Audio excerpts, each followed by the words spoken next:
தமிழகத்தில் கடந்த 24 மணி நேரத்தில் 38 இடங்களில் கனமழையும் 6 இடங்களில் அதி கனமழையும் பெய்துள்ளதாக வானிலை ஆய்வு மையம் தெரிவித்துள்ளது. தமிழக பகுதிகளில் மேல்நிலவும் வளிமண்டல சுழற்சியின் காரணமாக கடந்த 24 மணி நேரத்தில் தமிழகத்தில் பெரும்பாலான இடங்களில் மழை பெய்துள்ளது. 38 இடங்களில் கனமழையும் 6 இடங்களில் மிக கனமழையும் பதிவாகியுள்ளது.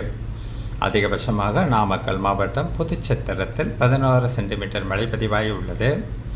வானிலை முன்னறிவிப்பை பொறுத்தவரை தமிழகம், புதுவை மற்றும் காரைக்கால் பகுதிகளில் அடுத்த 24 மணி நேரத்தில் அநேக இடங்களிலும் அதற்கடுத்த 3 நாட்களுக்கு ஒரு சில இடங்களிலும் இடைமின்னலுடன் கூடிய லேசானது முதல் மிதமான வரை மழைக்கு வாய்ப்புள்ளது. தென்மேற்கு வங்கக்கடலில் நாளை காற்றழுத்த தாழ்வு பகுதி உருவாகி தாழ்வு மண்டலமாக வலுப்பெறும் என்பதால் அடுத்த 4 நாட்களுக்கு மீனவர்கள் கடலுக்குள் செல்ல வேண்டாம் என்று வானிலை ஆய்வு மையம் அறிவித்துள்ளது. 2ஆம் தேதி தென்மேற்கு வங்கக்கடல் பகுதிகளில் ஒரு காற்றழுத்த தாழ்வு பகுதி உருவாகக்கூடும். இது வடகிழக்கு திசையில் நகர்ந்து 24ஆம் தேதி வாக்கில் மத்திய வங்கக்கடல் பகுதிகளில் காற்றழுத்த தாழ்வு மண்டலமாக வலுப்பெறக்கூடும்.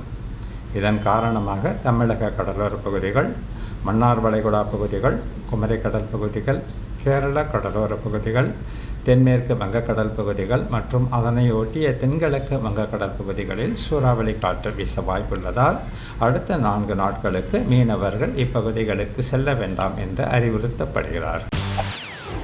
செய்திகளை உடனுக்குடன் தெரிந்து கொள்ள உடனே சப்ஸ்கிரைப் பண்ணுங்க.